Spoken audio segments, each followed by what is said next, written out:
ଜୟରୁ ମୁଁ ଦେବରାଜ ୱେଲକମ୍ କରୁଛି ମୋ YouTube channel Devraj live vision. ଆପଣମାନେ କେମିତି ଅଛନ୍ତି? ମୁଁ ତ ଭଲରେ ଅଛି, ଆଶା କରୁଛି ଠାକୁରଙ୍କ ଦ୍ୱାରା ଆପଣମାନେ ଭଲରେ ଥିବେ। ଭଗବାନ ସମସ୍ତଙ୍କର ମଙ୍ଗଳ କରନ୍ତୁ। ଆସନ୍ତୁ ଯିବା ଗୋଟେ ନୂଆ ବ୍ଲଗ୍କୁ। ଆଜି ନୂଆ ବ୍ଲଗ୍ରେ କୁଆଡ଼େ ଯିବା? ଆଜି ଯିବା କପିଳେଶ୍ୱର ଯିବା।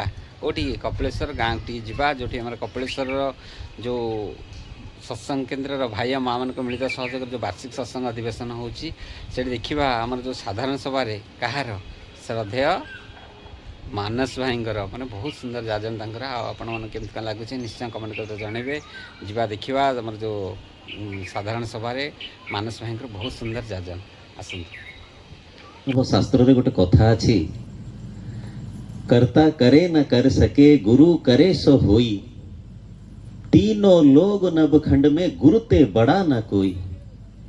जीवनर पथरे এই সমস্ত কিছু কার্য কারণକୁ বুঝু বুঝু জ্ঞানর অনেক কথা শুণু শুণু মন কিন্তু এই সবু পথরু বিচ্যুত ହେଇକି বিভিন্ন প্রবৃত্তিরে মজি ବି যায়। অনেক সমୟରେ ଆମମାନଙ୍କର ମନ ଯେତେବେଳେ ହୋମ ଯଜ୍ଞ, ଯେତେବେଳେ କୌଣସି ସୁନ୍ଦର ପ୍ରବଚନ, ଏଇ ସତ୍ସଙ୍ଗ ବି ହଉନା କାହିଁକି, এই সমস্ত জায়গাକୁ আসু সেତେବେଳେ କ୍ଷଣିକ ପାଇଁ ଏ ମନ ଭିତରେ ଭାବାନ୍ତର ସୃଷ୍ଟି ହୁଏ। ପ୍ରତିଟି ସେ ଲୋକ ଯିଏ ଶ୍ମଶାନକୁ ଯାଏ, ଗୋଟେ ଶବକୁ ପୋଡ଼ିବା ସମୟରେ ସମସ୍ତେ କୁହନ୍ତି କ'ଣ ଅଛି ଜୀବନରେ, ଆ ଆ ଚୁ ଚୁ, କେତେ ରକମର କଥା। କିନ୍ତୁ ପୁଣି ରାତି ପାହିଲେ କେବଳ ମୁଁ ଆଉ ମୁଁ ନେଇକି ହିଁ ବ୍ୟସ୍ତ। ଜୀବନ ଭିତରେ ଏ ଆଜି ହିଁ ଜଣେ ଭାଇକି କହୁଥିଲି, ପୁଣି ନାହିଁ କହିଲେ ଭାଇ କ'ଣ ସେଇ କଥାଟା ଟିକେ ହୁଏତ ଅନେକ ଥର କହିଛି ଠାକୁରଙ୍କର ଏଇ କଥା। ଠାକୁର ବାଣୀ ଭିତରେ କହୁଛନ୍ତି ଯେ କ'ଣ କରିବା ଉଚିତ ଥିଲା ତୋର, କେଉଁଠି ବା ତୋର ରହିଲା ଦୋଷ, এইটাକୁ ଯଦି ସୁଧାରି ନ ନେଉ ଜୀବନ ସାରା ରହିବ ଅବଶୋଷ। ଆଜି ବି ଆମମାନଙ୍କ ପାଖରେ ପ୍ରଭୁ ଅଛନ୍ତି, ନିର୍ଭର କରୁଛି ମୋ ଉପରେ ଯେ ମୁଁ ତାଙ୍କୁ ଦେଖିବା ପାଇଁ ମୋ ଆଖିଟାକୁ ଖୋଲୁଛି କି ନା। ସେଦିନ ସ୍ୱାମୀ ବିବେକାନନ୍ଦଙ୍କୁ ଯେତେବେଳେ ପ୍ରଶ୍ନ ହେଇଛି ଯେ ପ୍ରଭୁ ଜୀବନରେ ଗୁରୁଙ୍କର ପ୍ରୟୋଜନୀୟତାଟା କ'ଣ, ଆଜି ଭଗବାନ ତ ଅଛନ୍ତି, ଅତ୍ର ତତ୍ର ସର୍ବତ୍ର ଅଛନ୍ତି। ଯଦି ଭଗବାନ ସର୍ବ ଜାଗାରେ ଚିଦ୍ ରୂପେଣ ପରିବ୍ୟାପ୍ତଂ ତ୍ରୈଲୋକ୍ୟଂ ସଚରାଚରଂ, ଯଦି ପ୍ରଭୁ ସବୁଠି ଅଛନ୍ତି, ତେବେ ପୁଣି ଗୁରୁଙ୍କର ପ୍ରୟୋଜନୀୟତା କ'ଣ? ସେତେବେଳେ ସ୍ୱାମୀ ବିବେକାନନ୍ଦ ଗୋଟେ ସୁନ୍ଦର ଲାଇନ କହିଥିଲେ, air is everywhere but we need a fan to feel it. ପବନ ସବୁଠି ଅଛି ଆଜ୍ଞା, କିନ୍ତୁ ପଙ୍ଖା ଲଗେଇଲେ ତାକୁ ଅନୁଭବ କରି ହୁଏ। ସେମିତି ଭଗବାନ ସବୁଠି ରହିଲେ ମଧ୍ୟ ଗୁରୁଙ୍କ ମାଧ୍ୟମରେ ସିଏ ଉପଲବ୍ଧ ହୁଅନ୍ତି। ସେଥିପାଇଁ କୁହାଯାଇଛି ପିଲାଟି ବେଳୁ ଆମେ ଏ କଥା ଅନେକ ଶୁଣିଛେ, ବାଳୁ ତ କାଳୁ ଧର୍ମ ଧନ ମୁଁ ସଞ୍ଚିବି ଏ ଜୀବନ ଅନିଶ୍ଚିତ, କେଜାଣି କେମିତି କେଉଁ ମୁହୂର୍ତ୍ତରେ ମୃତ୍ୟୁ ହେବ ଆସି ଉପସ୍ଥିତ। এই মৃত্যু হবা সময়ের মଣିষ ভিতরে অনুতাপ আসুচি যে জীবনটাকে মু কোন করিদেলি। হয়তো এই চেতনাটা সে সময়ে আসি যায় যেতবেলে জীবনের ইষ্ট আদর্শ বা গুরু বলি কি আসନ୍ତି। আজ এই যে ভাই মানে ব্যাকুলতার সহিত আপন মাননকু ডাকিচନ୍ତି, আজ এতে সব আয়োজন করিচନ୍ତି এই ব্যাকুলতা নেই কি যে জীবনের মোর ঠাকুরଙ୍କୁ প্রতিষ্ঠা করিবি। প্রতিটি অন্তরে ঠাকুর বিদ্যমান হুঁতু, সমস্তে ঠাকুরঙ্কর শরণাপন্ন হয়ে চালতু, কাইনা ইয়া ভিতর দেকি আপন মানঙ্কর যাবতীয় প্রবলেমর যেতବେଳେ সলিউশন হব, সেই সলিউশনর পুণ্য টিকক সে প্রতিটি ভাই এবং মার আকাউন্টকু যাব। যে জীবନରେ ইষ্ট আদর্শଙ୍କୁ গ্রহণ করিয়া ভিতর দেকি মଣିষর সমস্ত রিষ্ট খণ্ডন হুয়ে। এই যে জ্ঞান ভাই যাহাকে আমি শ্রদ্ধারে পপু ভাই বলি কহু, সে কহুଥିଲେ যে সৎসঙ্গ আসিলা পরে দেখন্তু শিব তত্ত্ব বিষয়ে সে একদম যদি 1% কথা বি হুয়ে, এতিকি টিকে কথা বি অনেকଙ୍କ পাখরে হুয়ে তো আজি নূতন হেই থাই পারে, কিন্তু এ সমস্ত কথা বি এই সৎসঙ্গর আলোচনার বিষয়বস্তু এ সমস্ত কথা শ্রী শ্রী ঠাকুর কইচନ୍ତି। তেণু যে কথা মু আরম্ভ করুଥିଲି যে ঠাকুরଙ୍କୁ ধরিলে অন্য কাহাকু ত্যাগ করিবা হুয়েনি, যে কথা ভাই বাণী ভিতরে কইলে যে পুরুষোত্তম আসন্তি যেবে সবু গুরুଙ୍କ সার্থকতা, ସବୁ ଦେବତାଙ୍କ ସାର୍ଥକତା, ତାଙ୍କୁ ଧରିଲେ ହୁଏ ନା କେବେ ଗୁରୁ ତ୍ୟାଗର ଘୃଣ୍ୟ କଥା। ତେବେ ମଣିଷ ଅନେକ ସମୟରେ ଭାବାନ୍ତର ସୃଷ୍ଟି ହେଲେ ବି ଏଇଆ ଭାବେ ଯେ ମୁଁ କ'ଣ ଏସବୁ ପାରିବି, ମୁଁ କ'ଣ ଜୟଗୁରୁ, ମୁଁ ତ ସଂସାରୀ ଲୋକ, ରାତି ପାହିଲେ ମୋର ପେଟ ଚିନ୍ତା, राति पाहिले मोर घर चिंता राति पाहिले मोर दुनिया जंजाल एई जंजाल एई संसार भितरे कोन धर्म संभव आध्यात्मिकता संभव गुरु ग्रहण दीक्षा संभव से मनीष भावे ए कला चुटी धड़ा हो गला परे हुए तो धर्म कार्य करा जाए किंतु ता नुहे ठाकुर कहले आमी चाहि संसार सन्यासी एई संसार भितरे रही एई समस्त किछि को उपलब्धि करिया भितर देकी मध्य मनीष मनरे सन्यासर भाव आसे आ सेई सन्यासटा कोन आज जो महादेवंकर कथा कहले संसार जाबतीय कष्ट हेले आगे आमे गोटिए कथा जानू रुद्राभिषेक कर जलाभिषेक कर दीप टिके जाल संक्रांति रे होम टिके कर ए समस्त किछि पाई संसार जाबतीय कष्ट दूरीकरण पाई आमे जहांक पाखरे सब किछि जिंस करू तार कार्य कारणटा कोन ए विषय वस्तु को नहीं जे श्री श्री ठाकुर अनुकूल चंद्रंकर बीज मंत्र ए संसार जीवन भितरे भी आमको केमती आध्यात्मिकता आड़ को नहीं जाए आउ तांकु धैर्य भीतर देकी प्रवृत्ति जड़ित मन आपे केमती इष्टाभिमुखी हो जाए से विषय मोर परवर्ती अति श्रद्धेय मानस भाई को आह्वान करी जे से टिके सविशेष भाव में ए दिगटा भितरे आलोकपात करिवे। जय गुरु। गतिर भक्ता प्रभु पृष्ठ ईश्वर पुरुषोत्तम आब्रह्म स्तंभ वृधाता सद्गुरु स्तंभ नमस्तुते। परम दयाल परम प्रेममय श्री श्री ठाकुर परमाराध्या जगत जननी श्री श्री बड़मा परम पूज्यपाद जगाचार्य श्री श्री बड़दा परम पूज्यपाद श्री श्री आचार्य देवंकर आतुर पाद पद्मरे मोर शतकोटी प्रणाम निवेदन करे। एई ग्रामर आराध्य देवता जीवंत ठाकुर बाबा कपिलनाथंकर श्रीपाद पद्मरे मोर अनंत कोटि प्रणाम निवेदन करे। पवित्र संध्य सत्संग हरिवास रे उपस्थित वरेण्य ऋत्विक देवता वरेण्य गुरु भ्राता मंडली भक्तिमती मातृमंडली साधु सजन मंडली छोट छोट पिलामानंक उद्देश्य रे मोर श्रद्धा प्रीति जय गुरु निवेदन करे। मो परम कृतज्ञ आउ ऋणी कपिलेश्वर से समस्त इष्ट प्राण गुरु भाई तथा এই কপিলেশ্বর সৎসঙ্গ जो মাউসীমা সৎসঙ্গর এক শাখা কেন্দ্র সেই মাউসীমা সৎসঙ্গর সমস্ত বয়োজ্যেষ্ঠ গুরু ভাই মানক পাখরে মধ্য ঋণী যে আমকু এইভাবে এক সৎসঙ্গ ভেটি দেইছন্তি। পরম পিতাঙ্ক পাখরে কপিলেশ্বর গ্রামর সমস্ত ইষ্টপ্রাণ গুরু ভাই মা মানে তথা এই গ্রামর সমস্ত ভাই এবং মা মানଙ୍କର সুদীর্ঘ ইষ্টিপুত মঙ্গল জীবনর কামনা করে। मोर पूर्ववर्ती भाई महादेव तत्व विषय आपण मान पाखे तोली धरुले प्रकृत में छोट बेलू आम मान को जहाँ देखे दि जाइला आमे ताकू नहीं चलुले। जीवन प्रकृत रहस्य आज रहस्य भितर रही से ज्ञान चक्षु उन्मिलित हो नथिला। संत कबीर से सुंदर कथा सद्गुरु आए भेद बताए ज्ञान करे उपदेश कोयला का मैला तब छूटे जब आग करे प्रवेश। जीवन में सद्गुरु आसिला परे मनीष बुझिला जे प्रकृत रे धर्मर व्याख्या प्रकृत रे बुझिला देवादेवी प्रसंगर से कथा। मोर पूर्ववर्ती भाई महादेव तत्व विषय कहूले श्री श्री ठाकुरंकर दीक्षा ग्रहण परे सत्संगर सानिध्य भितर आमे जानिलु जे जो देवादेवी को आमे तथागत भावे पूजा करू श्री श्री ठाकुर कले एई भली व्यक्तित्व संपन्न व्यक्ति माने काले आगुरु थिले जहां को भितरे एई शिवत्व तत्वटा जागृत हो उठितला। शिवंकर अन्य एक नाम थिला चंद्रशेखर।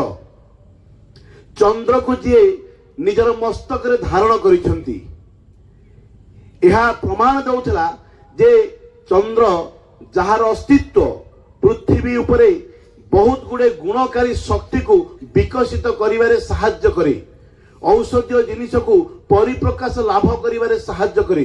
तेणु चंद्रर महत्व महादेव मस्तक रे रखी धारण करथिले। श्री श्री ठाकुर दीक्षा नेला पर आमे जानिलु जे से पूर्ण चंद्र जहांकर नामर सानिध्य मनीष को अकाल मृत्यु रक्षा करुची जहांकर प्रदत्त इष्टवृत्ति मनीष को महा भीतिर रक्षा करुची जहांकर प्रदत्त बीज मंत्र मनीषर आमूलचूल समाधान करुची। सेते बेले बुझा पड़िला जे से किए श्री श्री ठाकुरंकर कथा तंत्र शास्त्र रे एक कथा मध्य लिखा अछि जे एई शिव तत्व विषय जो आलोचना हमें करू एई शिव रूपी मनीष मध्य बेले बेले जगत को आसंती आउ सीए एई इष्ट गुरु रूप रे प्रकटित होई थांती। भागवत गोटे सुंदर कथा जीवर निस्तार लगी नंद सुत हरि जगते प्रकट हेले गुरु रूप को धरी एई शिव तत्व को जे निज जीवन रे प्रतिफलित करिसंती सी होउचंती वास्तव शिव जहांकर सानिध्य भीतर देई मनीष से शिव तत्व को अनुभव करे। तेणु शास्त्र रे लिखा अछि शिव रुष्ट हेले गुरु रक्षा करंती किंतु गुरु रुष्ट हेले शिव रक्षा करि पारंती नाही। सेति पई संत कबीर कहिले जे गुरु गोविंद दो खड़े काके लागू पाए बलहारी गुरु आपने गोविंद दियो बताए। गुरु आ गोविंद जदि दुई जन छिड़ा होई थांती काहाकू प्रणाम करिबी। गोविंद कहउछंती बलहारी गुरु आपने गोविंद दियो बताए। गोविंद कहिले जे गुरु होउछंती सबुठ सेति पई आमे शास्त्र रे गाऊ गुरु ब्रह्मा गुरु विष्णु गुरुदेव महेश्वर गुरु साक्षात परम ब्रह्म तस्मै श्री गुरवे नमः। आज प्रकृत रे आम जीवन साफल्य हेची जीवन रे श्री श्री ठाकुर को पाई तांकर सानिध्य भीतर देई मनीष बुझिला जे प्रकृत रे जीवन रहस्य।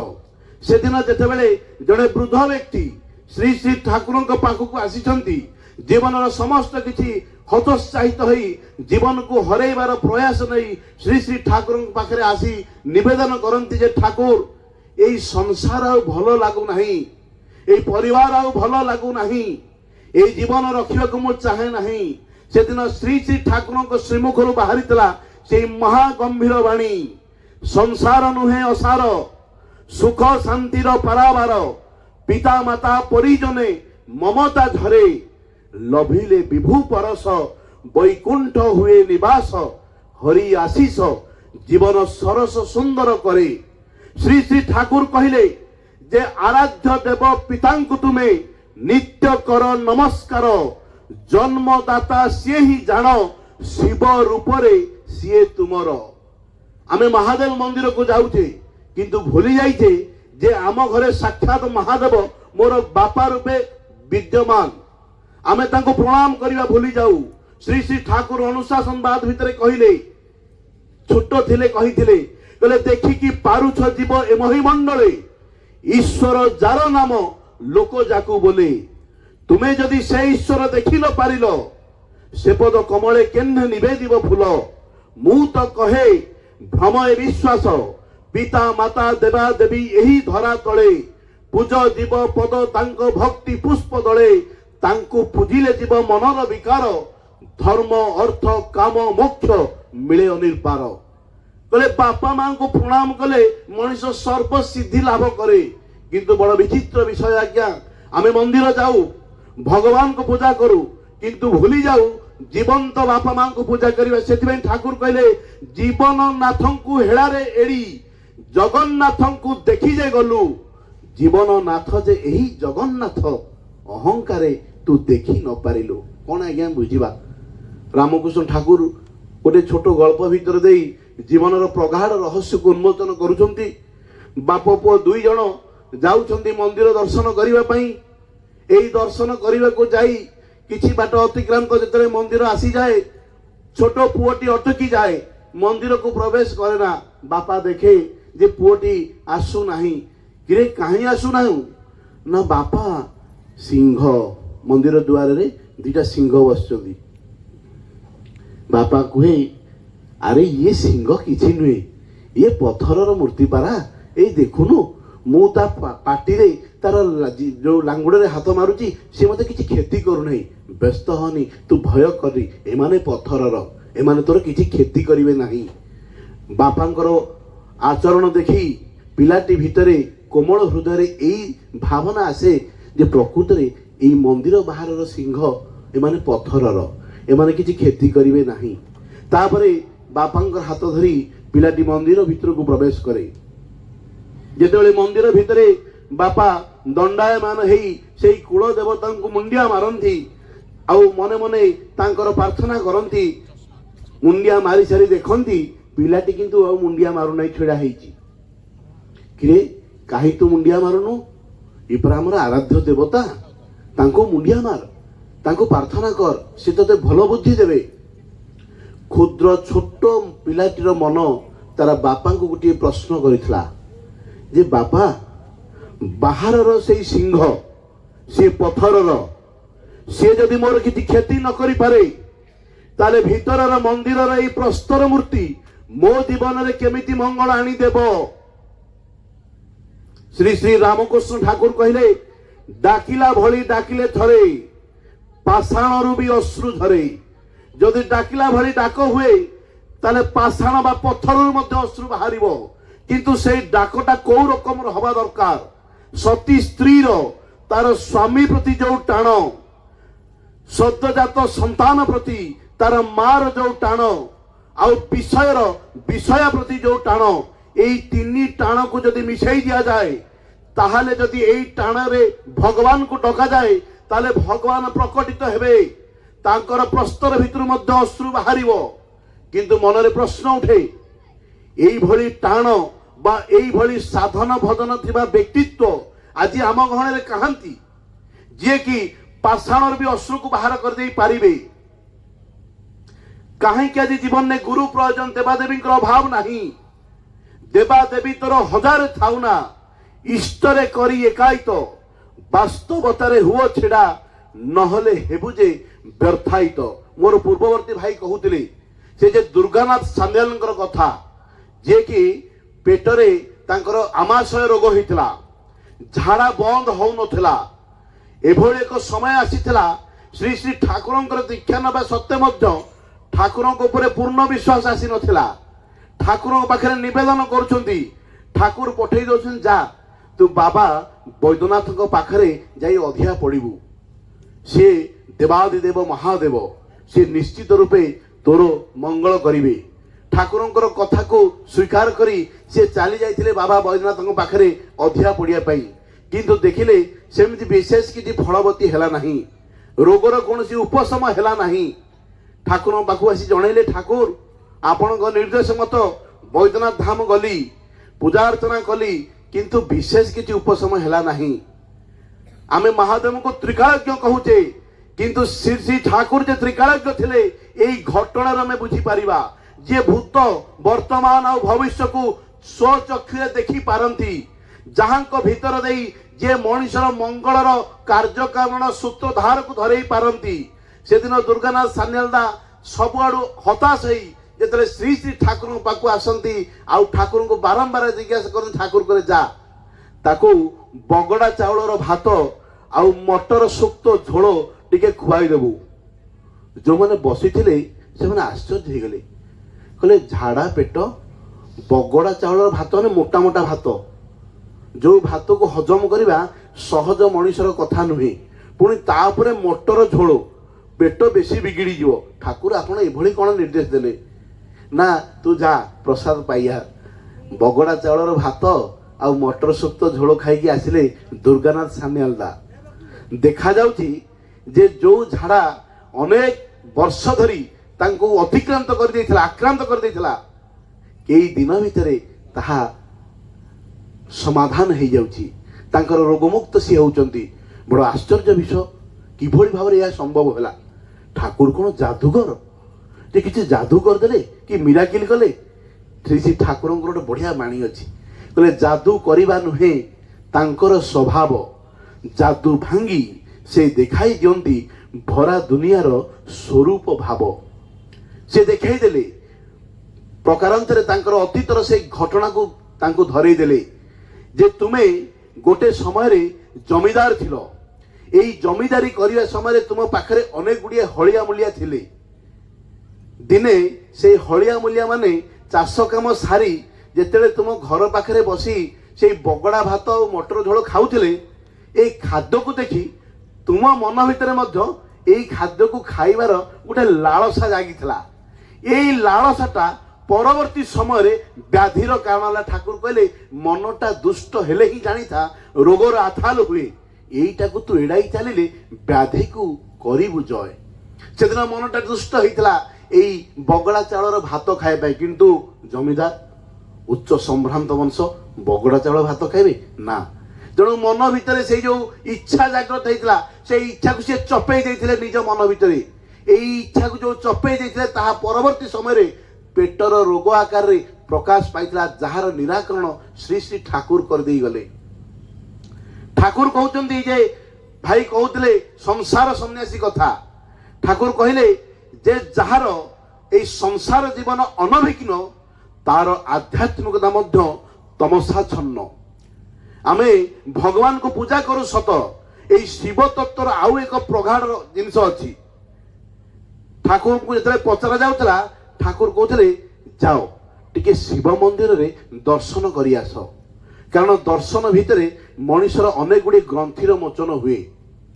କ'ଣ ନା ଶିବଙ୍କର ବାହନ ହଉଛି ବୃଷ, ଆଉ ମା ପାର୍ବତୀଙ୍କର ବାହନ ହଉଛି ବାଘ୍ର ବା ସିଂହ। ଏପଟେ ଶିବଙ୍କ ବେକରେ ସାପ, ସେପଟେ ପୁଅ କାର୍ତ୍ତିକଙ୍କର ବାହନ ହଉଛି ମୟୂର, ଆଉ ପୁତ୍ର ଗଣେଶଙ୍କର ବାହନ ହଉଛି ମୂଷା। ଏଠି ସମସ୍ତେ ସମସ୍ତଙ୍କର ଖାଦ୍ୟ ଆଉ ଖାଦକର ସମ୍ପର୍କ। ଜଣେ ଜଣଙ୍କୁ ଖାଇଲେ ଜୀବନ ବଞ୍ଚି ରହିବ, କିନ୍ତୁ ଶ୍ରୀ ଶ୍ରୀ ଠାକୁର କହିଲେ କେତେ ଆଦର୍ଶ ପରିବାର ମହାଦେବଙ୍କର। where every opposites meets with a meaningful adjustment, Godhood peace there। ଯେତେବେଳେ ସମସ୍ତ ବିପରୀତ ଧର୍ମୀ କାର୍ଯ୍ୟ କାରଣ ଏକାଠି ଗୋଟିଏ ଜାଗାରେ ବସିଥାନ୍ତି, ସେତେବେଳେ ଭଗବାନଙ୍କର ଆଶୀର୍ବାଦ କାଳେ ଉଛୁଳି ଉଠେ। ଆମେ ସାଗର ମନ୍ଥନ କଥା ଶୁଣିଥିଲେ ଆଗରୁ। ଠାକୁର କହିଲେ ଆଜି ବି ଏଇ ସାଗର ମନ୍ଥନ ହୁଏ ବିବେକ ଆଉ ମନ ଭିତରେ। ଏଠି ବିବେକ ହଉଛି ଦେବତା ଗଣ, ଆଉ ମନ ହଉଛି ଅସୁର ଗଣ। ଏଇ ବିବେକ ଆଉ ମନ ଭିତରେ ଯୋଉ ମନ୍ଥନ ହୁଏ, ଏଇ ମନ୍ଥନ ଭିତରୁ ଯୋଉ ଜ୍ୱାଳା ବାହାରେ, ଏଇ ଜ୍ୱାଳାକୁ ଯିଏ ପାନ କରିପାରନ୍ତି ସିଏ ହଉଛନ୍ତି ଶ୍ରୀ ଶ୍ରୀ ଠାକୁର। ଶ୍ରୀ ଶ୍ରୀ ଠାକୁରଙ୍କର ଅନନ୍ୟ ଭକ୍ତ ଥିଲେ ପଞ୍ଚାନନ ସରକାର, ଡବଲ MA, ତଥା କଥିତ ହାଇଲି ଏଜୁକେଟେଡ ପର୍ସନାଲିଟି। କିନ୍ତୁ ତାଙ୍କର ଗୋଟେ ସମୟରେ ଦାମ୍ପତ୍ୟ ଜୀବନରେ କଳହ ସୃଷ୍ଟି ହେଇଯାଇଛି, ସ୍ୱାମୀ ସ୍ତ୍ରୀଙ୍କ ଭିତରେ ପଡୁନାହିଁ। ଏକ ପ୍ରକାର ବିତସ୍ପୃହ ହେଇ ପଞ୍ଚାନନ ସରକାର ତା ଶ୍ରୀ ଶ୍ରୀ ଠାକୁରଙ୍କ ପାଖକୁ ଆସନ୍ତି, ଆଉ ଠାକୁରଙ୍କୁ ଜିଜ୍ଞାସା କରନ୍ତି ଯେ ଠାକୁର ଏଭଳି ଦାମ୍ପତ୍ୟ ଜୀବନ ନେଇ ଇଷ୍ଟକର୍ମ ଆଉ କରିହେବ ନାହିଁ, ବରଂ ପ୍ରକାରାନ୍ତରେ ବିଚ୍ଛେଦ ହେଇଯିବା ହିଁ ଭଲ। ପଞ୍ଚାନନ ସରକାର ଯେତେବେଳେ ଆସନ୍ତି, ପରବର୍ତ୍ତୀ ସମୟରେ ତାଙ୍କ ସ୍ତ୍ରୀ ମଧ୍ୟ ଆସନ୍ତି। ଠାକୁର କୁହନ୍ତି ଯେ ପଞ୍ଚାନନ୍ଦା ଚାଲ ଟିକେ ବୁଲି ଆସିବା। ଠାକୁର ପଞ୍ଚାନନ ସରକାରଙ୍କୁ ଡାକିକି ନେଇଯାଆନ୍ତି। କୋଉ ବାଟେ ଯାଆନ୍ତି ନା ଏକ କଣ୍ଟକିତ ପଥରେ ଯାଆନ୍ତି, ଯୋଉଠି ଚତୁର୍ମୟ ଖାଲି କଣ୍ଟା ପଡିଛି ଆଉ ବିଷ୍ଟା ମଧ୍ୟ ପଡିଛି। ଠାକୁର ଆଗେ ଆଗେ ଚାଲନ୍ତି, ପଞ୍ଚାନନ ସରକାର ପଛେ ପଛେ ଚାଲନ୍ତି। ଏମିତି କିଛି ବାଟ ଭ୍ରମଣ କଲା ପରେ ଉଭୟ ଆସି ଆଶ୍ରମରେ ପହଞ୍ଚନ୍ତି। ଆଉ ଠାକୁର ପଚାରନ୍ତି ପଞ୍ଚାନନ୍ଦା ବାଟଟି ଖୁବ୍ କଣ୍ଟକିତ ଥିଲା, ସଂକୀର୍ଣ୍ଣ ଥିଲା, ବିଷ୍ଟା ମଧ୍ୟ ଥିଲା, ତୁମ ଗୋଡ଼ରେ କିଛି ଲାଗିଯାଇନି ତ? ନା ଠାକୁର ମୁଁ କ'ଣ ଏତେ ବୋକା? ଆପଣ ବା ଯୋଉଠି ଯୋଉଠି ପାଦ ପକାଉଥିଲେ ମୁଁ ସେଇଠି ପାଦ ପକେଇ ପଳଉଥିଲି। ମୋର ପାଦରେ କିଛି ଆଜ୍ଞା ନା କଣ୍ଟା ନା ବିଷ୍ଟା କିଛି ଲାଗିଛି। ପରବର୍ତ୍ତୀ ସମୟରେ ତାଙ୍କ ସହଧର୍ମିଣୀ ଯେତେବେଳେ ଆସି ଠାକୁରଙ୍କ ପାଖରେ ଜିଜ୍ଞାସା କରନ୍ତି ନିଜର ସ୍ୱାମୀଙ୍କ ବିଷୟରେ, ସେତେବେଳେ ହଠାତ୍ କିନି ଠାକୁର କହନ୍ତି ଏ ବଡ଼ ବୋଉ ଟିକେ ଲଣ୍ଠନଟା ନେଇ ଆସ। ସେତେବେଳେ ମଧ୍ୟାହ୍ନର ସମୟ, ଆକାଶରେ ସୂର୍ଯ୍ୟ ମୁଣ୍ଡ ଉପରେ। କୌଣସି ନିରୁତ୍ତର, କୌଣସି ନାସ୍ତିବାଚକର ପ୍ରଶ୍ନର ଉତ୍ତର ନେଇ ଦେଇ ବଡ଼ ମା ନିଜେ ଲଣ୍ଠନ ଧରି ଚାଲି ଆସନ୍ତି। ଠାକୁରଙ୍କ ପାଖରେ ପହଞ୍ଚିଲା ପରେ ଠାକୁର କହନ୍ତି ଲଣ୍ଠନଟିକୁ ଲିଭେଇ ଦିଅ। ଲଣ୍ଠନଟିକୁ ଲିଭେଇ ଦିଆଯାଏ। ପରବର୍ତ୍ତୀ ସମୟରେ ଠାକୁର ପଚାରନ୍ତି ସେ ମାଟାକୁ, ମା କିଛି ବୁଝିପାରିଲ?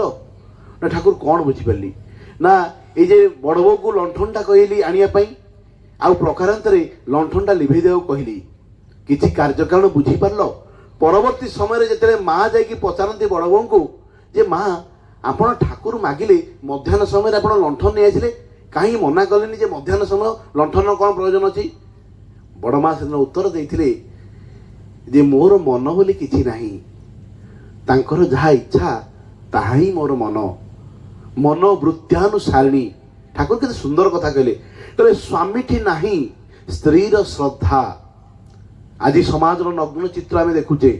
ପିଲାମାନେ ଆଜି ବିପଦଗାମୀ, ଶ୍ରଦ୍ଧା ହରା, ବାପା ମାଙ୍କ ପ୍ରତି ତାଙ୍କ ସମ୍ପର୍କ ବିଚ୍ଛିନ୍ନ। କାହିଁକି ଜାଣନ୍ତି ନା ଏଇ ବାଣୀଟା, ସ୍ୱାମୀଠି ନାହିଁ ସ୍ତ୍ରୀର ଶ୍ରଦ୍ଧା, ସ୍ତ୍ରୀଠି ନାହିଁ ସ୍ୱାମୀର ଟାଣ, ଏପରି ଭାବେ ଚଳନ ଯେଉଁଠି ଶ୍ରଦ୍ଧା ହରା ହୁଏ ସନ୍ତାନ। ଠାକୁର ବାଣୀ ଦେଇ କହିଲେ ଶ୍ରଦ୍ଧା ହରା ହେଇଯାଏ। ଆଜି ପୁରୁଷ ଭିତରେ କାମାର୍ଥ ଭାବ ବଢି ଯାଇଛି।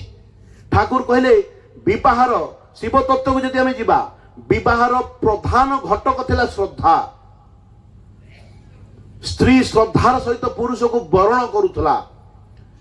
କିନ୍ତୁ ବଡ଼ ବିଚିତ୍ର ବିଷୟ, ସମାଜର ବାସ୍ତବ ନଗ୍ନ ଚିତ୍ର ଯାହା ଆମେ ଦେଖୁଛେ, ଆଜି ସେଇ ଶ୍ରଦ୍ଧା ନାହିଁ, ଆଜି ସେଇ ଭଲ ପାଇବାଟା ହଜି ଯାଇଛି।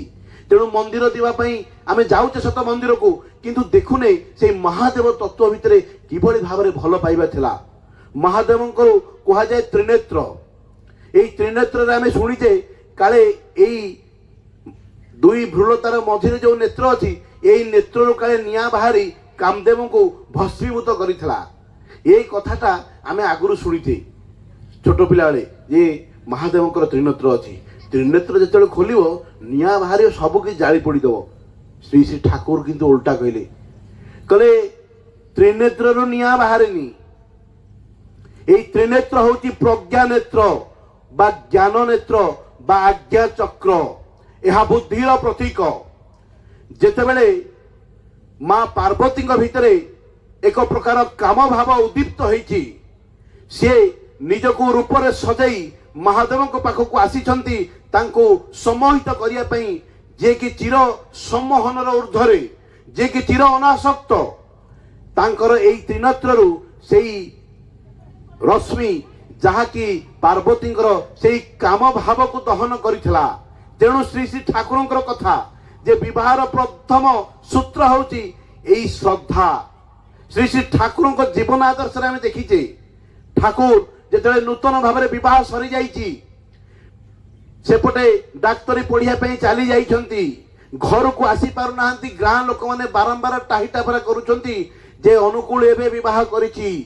ସ୍ତ୍ରୀର ସଙ୍ଗ ସୁଖ ସାନ୍ନିଧ୍ୟ ପାଇଁ ବାରମ୍ବାର ଗ୍ରାମକୁ ଆସୁଛି, ଠାକୁର ଆସି ପାରୁନାହାନ୍ତି।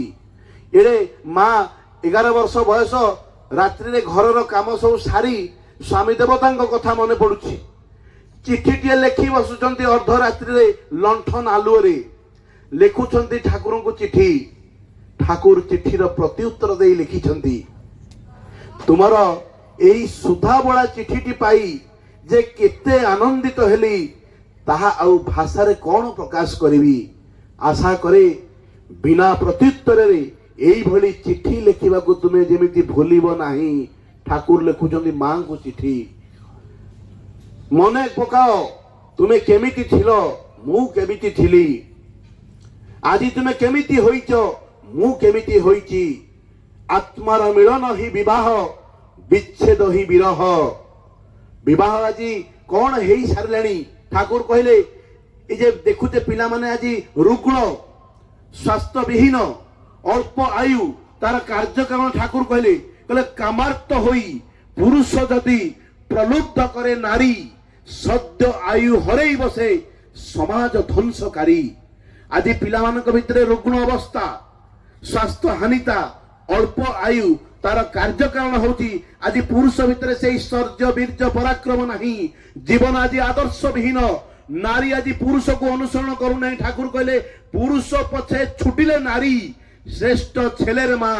ଈଶ୍ୱର ପଛେ ଛୁଟିଲେ ପୁରୁଷ, ପ୍ରଜ୍ଞା ଅନୁପମା। କ'ଣ କି ଆମେ ବୁଝିବା। ଶ୍ରୀ ଠାକୁରଙ୍କର ଅନନ୍ୟ ଭକ୍ତ ଥିଲେ ଲୁତ୍ଫୁଲ ରେହମାନ, ଜଣେ ମୁସଲମାନ ସମ୍ପ୍ରଦାୟର ବ୍ୟକ୍ତି। ପରମ ପୁରୁଷ ଯେବେ ବି ଜଗତକୁ ଆସନ୍ତି, ତଥାକଥିତ ଧର୍ମର ବହୁତ ଊର୍ଦ୍ଧ୍ୱରେ ସିଏ। ପ୍ରତ୍ୟେକଟି ମଣିଷ ତାଙ୍କୁ ପ୍ରାପ୍ତ ହୋଇ ପରିପୂରିତ ହୁଏ। এই লুৎফুল রেহমান দা শ্রী শ্রী ঠাকুরଙ୍କ ସାନ୍ନିଧ୍ୟରେ ଯେତେବେଳେ ଆସନ୍ତି, ସେତେବେଳେ ଦେଖନ୍ତି ଯେ ଇସଲାମ ପ୍ରସଙ୍ଗର ଲେଖକ ଖଲିଲୁର ରେହମାନ ଦା ଠାକୁରଙ୍କ ପାଖରେ ବସିଛନ୍ତି। ମୁସଲମାନ ସମ୍ପ୍ରଦାୟ ଠାକୁରଙ୍କୁ ଧର୍ମର ପ୍ରକୃତ ବ୍ୟାଖ୍ୟା ବିଭିନ୍ନ ପ୍ରଶ୍ନ ପଚାରି ଚାଲିଛନ୍ତି। ଏ ପ୍ରଶ୍ନ ଉତ୍ତର ଭିତରେ ଲୁତ୍ଫୁଲ ରେହମାନ ଦା ଅନୁଭବ କରନ୍ତି ଯେ ପ୍ରକୃତରେ ଧର୍ମର ଯୋଉ ବ୍ୟାଖ୍ୟା ଠାକୁର ଦେଲେ, ବଞ୍ଚିବା ବଢିବାର ମର୍ମ ଯାହା, ଧର୍ମ ବୋଲି ଜାଣିବୁ ତାହା ଧର୍ମେ ସଭିଏ ବଞ୍ଚେ ବଢେ ସମ୍ପ୍ରଦାୟଟା ଧର୍ମ ନାରେ। ତାଙ୍କର ଜ୍ଞାନଚକ୍ଷୁ ଉନ୍ମିଳିତ ହେଲା। ଶ୍ରୀ ଶ୍ରୀ ଠାକୁରଙ୍କର ବୀଜ ମନ୍ତ୍ରକୁ ଗ୍ରହଣ କଲେ, ଘରକୁ ଗଲେ। କିନ୍ତୁ ମୁସଲମାନ ସମ୍ପ୍ରଦାୟର କୋରାନ ତ ପଢିବେ, ଲୁଚିକି ଘରେ ଠାକୁରଙ୍କର ବହି ପଢିଲେ। ଦିନେ ତାଙ୍କ ସ୍ତ୍ରୀ ସବୁ ଦେଖିଦେଲେ, କହିଲେ ଇଏ କ'ଣ ତମ କୋରାନ ପଢିବା ଜାଗାରେ କ'ଣ ବହି ସବୁ ଛୋଟ ଛୋଟ ବହି ସବୁ ପଢିଲଣି, ଇ କିଏ ସେ? ନା ମୁଁ ଠାକୁରଙ୍କର ଦୀକ୍ଷା ଗ୍ରହଣ କରିଛି। स्त्री चित्कार करी बसिले, बापा अब्बाजान आपके लड़के ने किसी दूसरे गुरु को अपना गुरु बना लिया है। ताको बापा को चित्कार करी कहले ये बड़ विचलित हो गले। कहले कौन करी यही समस्या समाधान पाई श्री ठाकुर पाख चले। कहले ठाकुर मो घरे खूब विरोध, मोर स्त्री मोर बापा को कही सारे जे तुम्हें मुसलमान है कि भाव में गुरु ग्रहण कल, आ गुरु ग्रहण कल तो कल प्रार्थना प्रार्थना घरे आसी कलनी। ठाकुर तम कहते ए रुथुल रहमानदा आपनी जानी तुम्हें कौन जानच तुम्हें ना ना आज्ञा ना तुम्हें पूर्व जन्म रे ब्राह्मण थिल तेणु यही जन्म रे तुम्हें मौलवी होइच। ए कथाटा तो भारी टे बाधा लगे। कहले कौन पूर्व जन्म में ब्राह्मण थी यही जन्म रे मौलवी होइची। परवर्ती समय एकांत ठाकुर को जाई जिज्ञासा कले। कहले ठाकुर आपण कहले मो पूर्व जन्म रे ब्राह्मण थी किमिति कौन आपण जानिले मु कोठी जन्म होइथिली कौन ना तुम्हें जानिबा को चाहो ताले जानी रख तुम ना थिला गोविंद भट्टाचार्य, तुम्हें अमुक ग्रामर अधिवासी, तुमर स्त्री एबे भी जीवित, तुमर दुईटी पुत्र अछंती, तुम्हें चाहिए तांकु जाई देखा करि परिबो। त्रिकालज्ञ जे मनुष्यर वर्तमान भविष्य को देखि पारंती एपटे गोविंद भट्टाचार्य संसार विदाय नहीं सारी। यही गोविंद भट्टाचार्य जे से शिल माने शालग्राम को पूजा करती, प्रत्येक दिन शालग्राम पूजा करती। गोविंद भट्टाचार्य चलीगला तांको स्त्री आ तांको दी पुओ शालग्राम पूजा करती। तांको स्त्री प्रार्थना करती जे शालग्राम को प्रार्थना करती जे प्रभु तुम्हें केवे मो ऊपर सदय हेब, मु कौन मो स्वामी को इह दशा भितर टिके देखि परिबिनी। सी जानी स्वामी चली जाइए कहले मु कौन तांकर सानिध्य टिके पाई परिबि नहीं। अंततः मो पिला माने तांकर टिके सानिध्य पाइबे। एपटे ये शालग्राम को प्रार्थना करुछंती, सेपटे ठाकुर तांको पठाउछंती। गोविंद भट्टाचार्य जे रुथुल रहमान नाम रे वर्तमान नामित ठाकुर तांको पठाउछंती तांको गाँ को। से गाँ को जेतले से जानती गाँ रे जाई जणे भिकारी को पचारते अमुक ग्रामर से गोविंद भट्टाचार्य कोठी अछंती ना आज्ञा से आग गाँ को जातु सेठी सी घर तांको घर को जाई देखंती जे घरे तांकर स्त्री ठाकुर जहाँ तांको कहिथिले। किंतु ठाकुर आउ गोटे कथा मध्य कहिथिले, कहले ए रुथुल रहमानदा तू किंतु सेठी आसक्त होई पड़िबुनी, से तोर पूर्व जन्मर स्त्री, तू किंतु सेठी आसक्त होई पड़िबु नहीं। ठाकुरंकर गोटे सुंदर बाणी आमे सत्यानुसारे पढ़ू, कार्य करी जाओ किंतु आबद्ध रुह नहीं। आज आमे संसारी रूपे आबद्ध, स्त्री पुत्र पिला मानक पाखरे आज आबद्ध। श्री ठाकुर कहले पुरुषर कर्तव्य केबे आबद्ध नथिला। पुरुष ठाकुर कहले तुमे जगत रे प्लावन परि ढली पड़ो, सेवा उद्यम जीवन वृद्धि को नहीं बेष्टि आ समष्टि रे निजर आदर्श को प्रतिष्ठा करी आ नारी यदि प्रकृति रे तुमको चाहे तेरे छुटू से तार मंगल शंख निनाद रे सर्व प्राण को मुखरित करी तुम आड़े, किंतु सावधान चाहना तुम्हें ता। पुरुष को ये अभिलाषा ठाकुर देइछंती। सेदिन रुथुल रहमान को मत ठाकुर कहिथिले, कहले तुमे अब आकृष्ट होई रही पड़िबो नहीं, रही जीवो नहीं, तुमको मु पठेबार विशेष प्रयोजन अछि। तुमे जीव आउ सेठी पूर्व जन्मर तुमर ना ठाकुर मु पूर्व जन्म रे गोविंद भट्टाचार्य होइथिली बेली केमती जानिबी, सेमाने केमती मते जानिबे। ठाकुर ताऊ केतरा रहस्य कहिथिले, से रहस्य को मन रे रखी ये बाबू चलिले रुथुल रहमानदा चलले। जाई केतरे पहुंची गले तांको स्त्री को कहिले जे अच्छा गोविंद दा कुआड़े गले ना, सी तो नहांती, सी तो चली गले ना। तांकर दुई पुओ थिले कहांती से माने ना, ए दुई पुओ डाकी देले कहले एई तो तांकर दुई पुओ, मु तांकर सहधर्मिणी आ ये दुई पुओ। ये हठात कहउछंती मु होची से गोविंद भट्टाचार्य ना। आपण कोन कहउछन आज्ञा, स्वामी 6 मास होला विगत होई साइलेनी, आपण कहउछंती मु गोविंद भट्टाचार्य। कौन प्रमाण जे आपण गोविंद भट्टाचार्य बोली ना प्रमाण होचे या ठाकुर केतरा कथा कहिसंती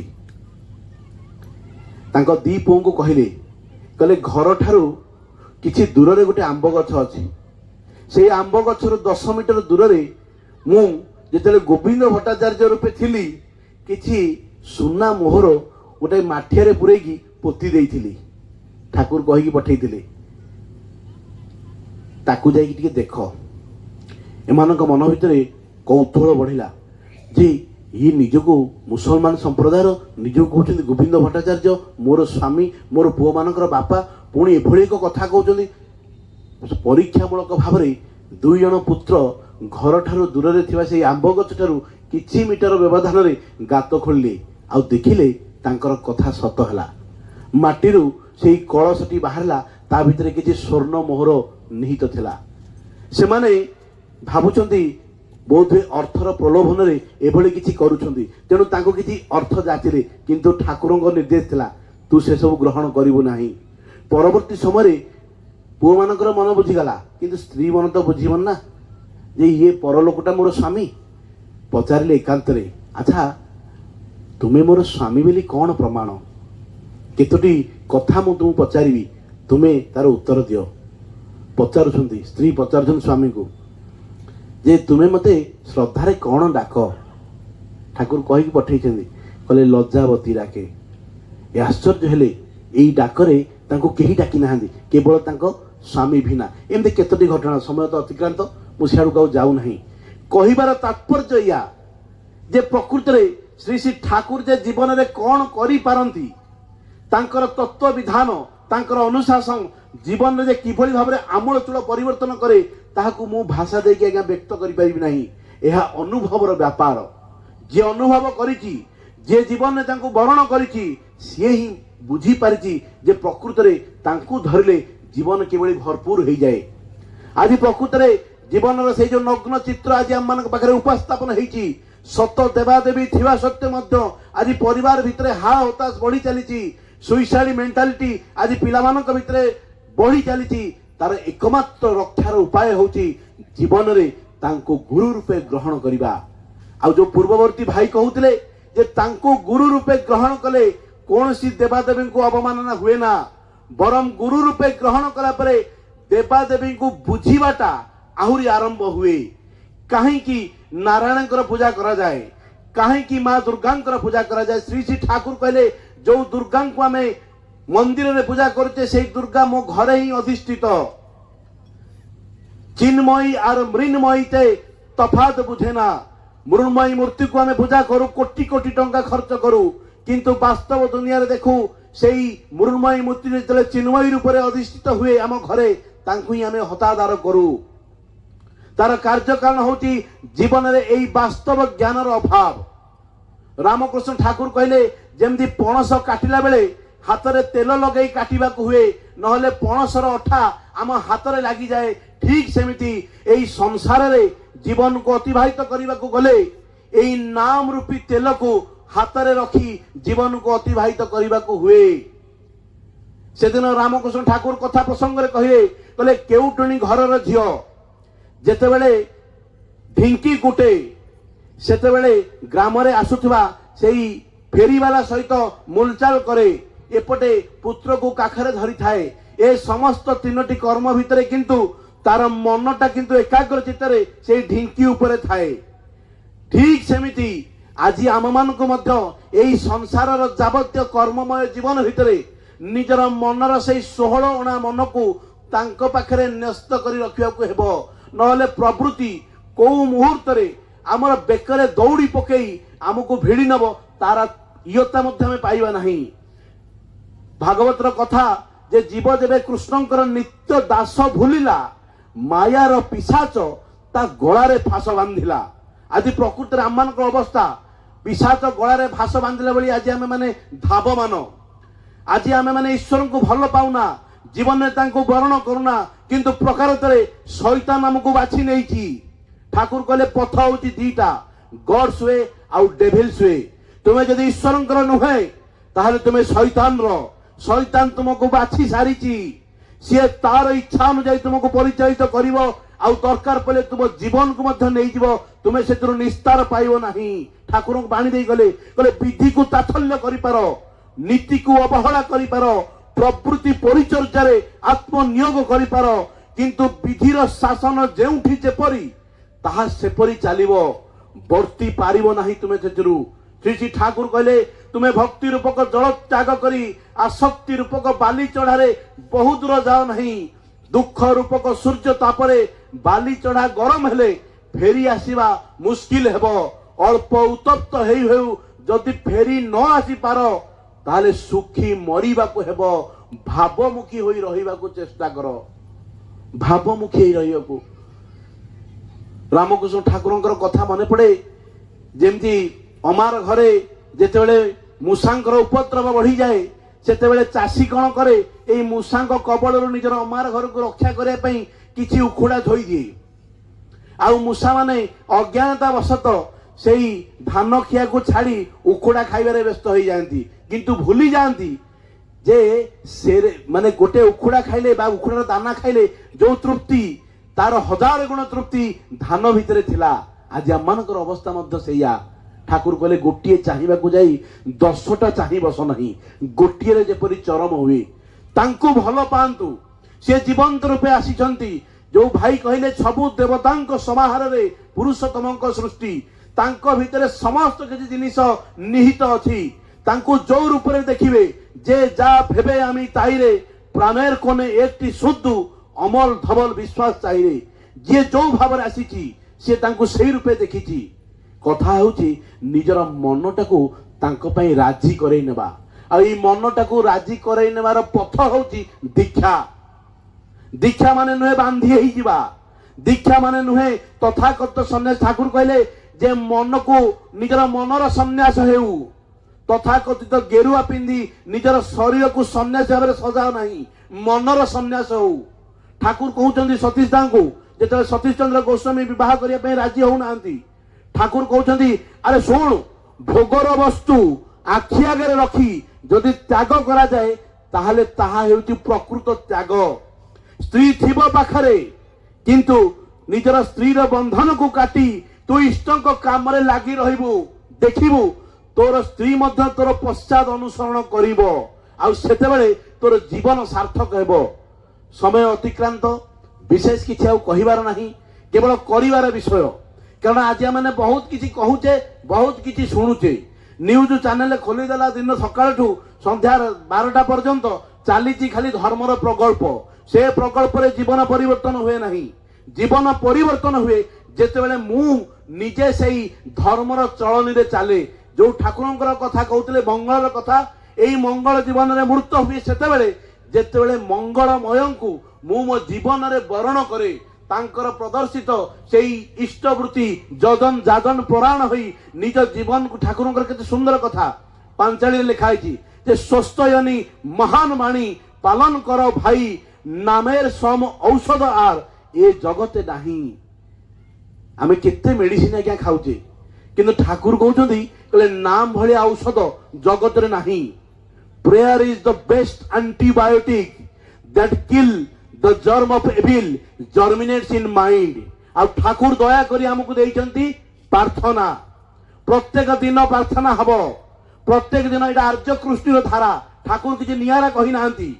ପ୍ରତ୍ୟେକ ଦିନ ଯୋଉ ଭାଇ କହୁଥିଲେ ଯେ ମା ବ୍ୟସ୍ତ ହେଇ ପଡୁଥିଲେ ଯେ ବାବାଙ୍କ ପାଖକୁ ତୁ ସଞ୍ଜବତୀ ନେଇଯା, ଠାକୁର କହୁଥିଲେ ପ୍ରତ୍ୟେକ ଦିନ ଶଙ୍ଖ ବଜେଇବ, ପ୍ରତ୍ୟେକ ଦିନ ଘରେ ମା ମାନେ ହୁଳହୁଳି ଦେବେ, ପ୍ରତ୍ୟେକ ଦିନ ପ୍ରାର୍ଥନା ହେବ ଏବଂ ପ୍ରାର୍ଥନା ଅନ୍ତେ ପ୍ରଣାମୀର ଏକ ପର୍ବ ହେବ। ଘରର ଗୁରୁଜନଙ୍କୁ ଲଘୁଜନ ମାନେ ପ୍ରଣାମ କରିବେ, ଆଉ ଲଘୁଜନଙ୍କୁ ଗୁରୁଜନ ମାନେ ସ୍ନେହ କରିବେ। ବୈକୁଣ୍ଠ ସମାନ ଆହା ଅଟେ ସେହି ଘର, ପରସ୍ପର ସ୍ନେହ ଯହିଁ ଥାଏ ନିରନ୍ତର। ଏଇ ସ୍ନେହ ବଢେ ଯେତେବେଳେ ଜୀବନରେ ସେଇ ସ୍ନେହମୟ, ସେଇ ପ୍ରେମମୟ ପୁରୁଷ ଆସନ୍ତି। ତାଙ୍କର ଅନୁସାରେ ଠାକୁର କହିଲେ, ଏକ ଆଦେଶେ ଚଲେ ଯାରା ତାদের নিয়েই সমাজ গঢ়া। আজি ଆଉ ଅଳ୍ପ ଦିନ ପରେ ମହାପ୍ରଭୁ ଶ୍ରୀରାମଙ୍କର ରାମନବମୀ ପର୍ବ ପାଳନ ହବ। ଭଲ ଭାବରେ ଚିନ୍ତା କରନ୍ତୁ, ଆମର ଯୋଉ ଦେବତା ମାନେ ଅଛନ୍ତି ସେମାନେ କଣ ଆମକୁ ଶିଖେଇଛନ୍ତି? ଆଜି ଆମେ ଶିଖିଛେ କଣ? ପ୍ରଭୁ ଶ୍ରୀରାମଚନ୍ଦ୍ରଙ୍କ ଯଦି ଜୀବନୀ ଦେଖିବା ତାହେଲେ କେତେ ସୁନ୍ଦର ଜୀବନ। ରାତି ପାହିଲେ ରାଜା ହେବେ, किंतु पितृसत्य पालन ପାଇଁ ବାହାରିଲେ ବନବାସ। ସ୍ତ୍ରୀ ପ୍ରଶ୍ନ କଲେ ନାହିଁ, ନିଜର ସମସ୍ତ ଆଭୂଷଣକୁ ତଳେ ଥୋଇଦେଲେ ଆଉ ସନ୍ନ୍ୟାସିନୀ ରୂପ ଧରି ସ୍ୱାମୀଙ୍କ ସଙ୍ଗେ ଚାଲିଲେ। ଆମେ କ'ଣ ଶିଖିଲେ ଆଜ୍ଞା? ଠାକୁର କହୁଛନ୍ତି ଯେଉଁ ରମଣୀ ସ୍ୱାମୀ ସୁଖରେ ସୁଖୀ, ସ୍ୱାମୀ ଦୁଃଖରେ ଦୁଃଖୀ ହୁଏ, ସେ ରମଣୀ କିନ୍ତୁ ପ୍ରକୃତରେ ସୁଖୀ। ଆଜି ପ୍ରକୃତରେ ସେଦିନ ଯେତେବେଳେ ସମୟ ତ ଅତିକ୍ରାନ୍ତ, ଗୋଟେ ଛୋଟ ଘଟଣା କହି ମୋର ବକ୍ତବ୍ୟ ଶେଷ କରିବି। ସେଦିନ ସୁଦୂର ୟୁରୋପରୁ ଆସିଛନ୍ତି ବବ୍ ଆଉ ଜୁଲି, ଦୁଇ ଜଣ ଯାକ ୟୁରୋପିଆନ।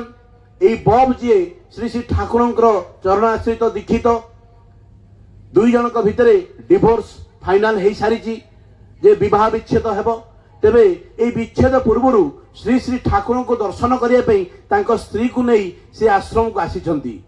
এই ଆଶ୍ରମକୁ ଯେତେବେଳେ ଆସିକି ପ୍ରଣାମ କରନ୍ତି, ଠାକୁର ସେଦିନ ବବ୍ଙ୍କୁ ଦେଖୁନାହାନ୍ତି, ମାନେ ଯୁବକ ବା ପୁରୁଷ ଲୋକଟାକୁ ଦେଖୁନାହାନ୍ତି, ବାରମ୍ବାର ଦୃଷ୍ଟି ନିବଦ୍ଧ କରୁଛନ୍ତି ସେଇ ମାଟି ଉପରେ ବା ଜୁଲି ମାଙ୍କୁ ଦେଖୁଛନ୍ତି।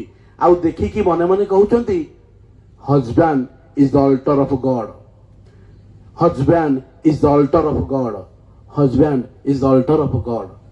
ସ୍ୱାମୀ ହିଁ ସାକ୍ଷାତ ଦେବତା, ସ୍ୱାମୀ ହିଁ ସାକ୍ଷାତ ଦେବତା, ସ୍ୱାମୀ ହିଁ ସାକ୍ଷାତ ଦେବତା। এই ତିନି ପଦ କଥାରେ ଜୁଲିଙ୍କର ମନ ପରିବର୍ତ୍ତନ ହେଉଛି।